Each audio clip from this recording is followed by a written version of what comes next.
8वां वेतन आयोग 9 महीने हो गए लेकिन अभी तक कुछ नहीं।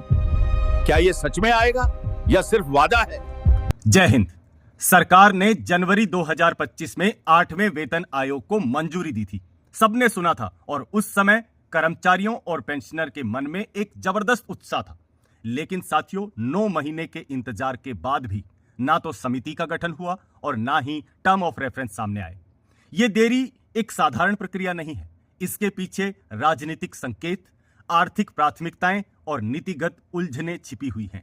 और यही कारण है कि आज लाखों कर्मचारियों और पेंशनर के मन में सवाल उठता है, क्या 8वां वेतन आयोग समय पर लागू होगा या यह भी एक चुनावी वादा है? साथियों, आज इस वीडियो के माध्यम से हम उस बात की तह तक जाएंगे, इतिहास के आधार पर समझेंगे कि असलियत क्या है। इस रिपोर्ट में 8वें वेतन आयोग से जुड़े हुए मुख्य मुद्दे क्या हैं, जैसे फिटमेंट फैक्टर, आपकी बेसिक पेमेंट, पेंशन में सुधार और परफॉर्मेंस लिंक्ड इनिशिएटिव। तीसरा, वित्त मंत्रालय और आर्थिक संकेतक क्या बताते हैं कि लागू होने में कितना समय लग सकता है। और अंत में कर्मचारियों और पेंशनर को इस बीच क्या रणनीति अपनानी चाहिए ताकि उनके लिए आने वाला भविष्य सुरक्षित हो सके।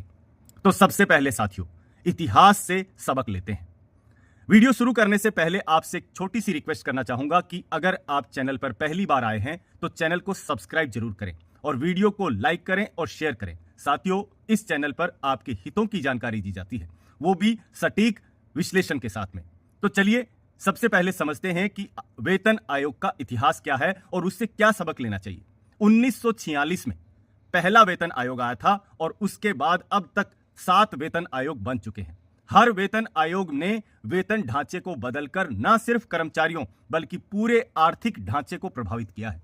छठा वेतन आयोग 2006 में बना और 2008 में अपनी रिपोर्ट सबमिट करी। 7वां वेतन आयोग 2014 में बना और 2015 में रिपोर्ट बताई गई। यानी औसतन 22 से 24 महीने का समय लगता है एक वेतन आयोग को अपनी रिपोर्ट देने में। इस ऐतिहासिक पैटर्न से साफ है कि 8वें वेतन आयोग को आने में कम से कम 2 साल का समय लगेगा और यह सामान्य बात है। तो साथियों, इसके ऊपर अभी तक कोई भी क्लेरिफिकेशन क्यों नहीं आ रहा, यह एक बहुत बड़ा सवाल है। दूसरा, कर्मचारियों और पेंशनर को 8वें वेतन आयोग से क्या अपेक्षाएं हैं? विश्लेषकों का मानना है कि इस बार 3 बड़े मुद्दों पर जोर है। पहला, फिटमेंट फैक्टर, जो न्यूनतम वेतन को सीधे कई गुना बढ़ा सकता है। साथियों, कई जगह से खबर निकल कर आ रही है कि फिटमेंट फैक्टर 3 से ऊपर रह सकता है। कुछ लोग जो सटीक विश्लेषण करते हैं वो 2.87 की फिगर भी बता रहे हैं।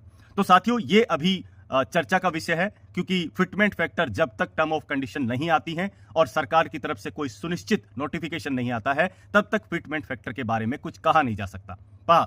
इतना जरूर है कि फिटमेंट फैक्टर एक ऐसा चीज है जो सीधा एक मल्टीप्लायर होता है, एक गुणांक होता है जो आपकी बेसिक पेमेंट को उतना गुना बढ़ा देगा।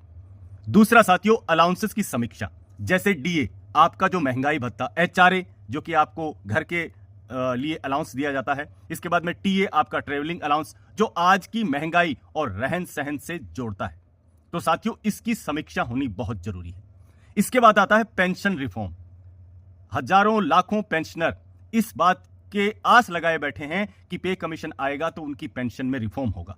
और साथियों, यह बिल्कुल पारदर्शी और स्क्रीनाइज्ड व्यवस्था में होना चाहिए जो कि हर पेंशनर के हक को सुनिश्चित करे। साथियों, और पहली बार एक नई चीज चर्चा में है, वो है परफॉर्मेंस लिंक इनिशिएटिव, यानी मेहनत और उपलब्धि का सीधा इनाम मिलना चाहिए। साथियों, अभी वर्तमान स्थिति क्या है और टाइमलाइन क्या है? हालांकि जनवरी 2025 में कैबिनेट से मंजूरी मिली थी, लेकिन 9 महीने का समय निकल चुका है, सितंबर आ चुका है और समिति का गठन न होना यह बताता है कि सरकार अभी प्राथमिकताओं को तोल रही है। मतलब अभी सरकार डिसाइड कर रही है कि क्या करना चाहिए। वित्तीय संकेतक ये कहते हैं कि अगर प्रक्रिया अभी भी शुरू नहीं हुई तो आयोग की सिफारिशें 2026 के अंत तक या 2027 की शुरुआत तक ही सामने आ पाएंगी और उसके बाद गवर्नमेंट इसको लागू करेगी। यानी कर्मचारियों और पेंशनर को धैर्य रखना होगा, इसके अलावा आपके पास कोई चारा नहीं है। अगला पार्ट क्या है साथियों? कर्मचारियों और पेंशनर के लिए रणनीति क्या होनी चाहिए? यह सबसे इंपॉर्टेंट है, क्योंकि साथियों, इस अनिश्चितता में आपकी तैयारी सबसे अहम होती है। अपने सेवा रिकॉर्ड और पेंशन डॉक्यूमेंट को दुरुस्त रखना चाहिए आपको हमेशा। यूनियंस और एसोसिएशन से जुड़े रहें, क्योंकि सरकार तब तक आपकी आवाज नहीं सुनती जब तक वो एक साथ नहीं बोली जाए, और ये एक जरिया होता है आपको अपनी आवाज सरकार तक पहुंचाने का। इसमें कोई एजिटेशन की रिक्वायरमेंट नहीं है। आप जो भी आप महसूस करते हैं, आपने अनुभव किया है कि इस तरीके से होने से एक कर्मचारी और एक पेंशनर की जिंदगी सही हो सकती है, तो साथियों इसके साथ साथ अफवाहों से दूर रहें, लेकिन सरकारी नोटिफिकेशन पर भरोसा करें। और सबसे इंपॉर्टेंट, यदि परफॉर्मेंस लिंक इनिशिएटिव लागू होता है तो अपने परफॉर्मेंस और स्किल का रिकॉर्ड मजबूत रखिए, यही आपका सबसे बड़ा प्लस पॉइंट होगा। तो दोस्तों, 8वें वेतन आयोग केवल वेतन वृद्धि का मामला नहीं है, यह करोड़ों परिवारों की आजीविका, पेंशनरों की सुरक्षा और देश की आर्थिक दिशा से जुड़ा हुआ है। हां, देरी हो रही है, बेचैनी बढ़ रही है, लेकिन इतिहास और विश्लेषण यही बताते हैं कि जब भी आयोग की सिफारिशें लागू होंगी तो उनका गहरा और व्यापक असर होता है। इसलिए यह इंतजार कठिन जरूर है, लेकिन महत्वहीन नहीं है। आपको क्या लगता है, 8वें वेतन आयोग का सबसे बड़ा मुद्दा क्या होना चाहिए? बेसिक पेमेंट, पेंशन या परफॉर्मेंस लिंक इनाम? कमेंट बॉक्स में अपनी राय जरूर बताइए। साथियों, वीडियो पसंद आया तो लाइक करें और ज्यादा से ज्यादा शेयर करें अपने सभी साथियों के साथ में, और चैनल को सब्सक्राइब करें ताकि आपको हर जानकारी तथ्यात्मक अपडेट के साथ मिलती रहे। साथियों, फिर मिलेंगे एक ऐसे ही वीडियो में, तब तक के लिए जय हिंद, जय भारत, वंदे मातरम।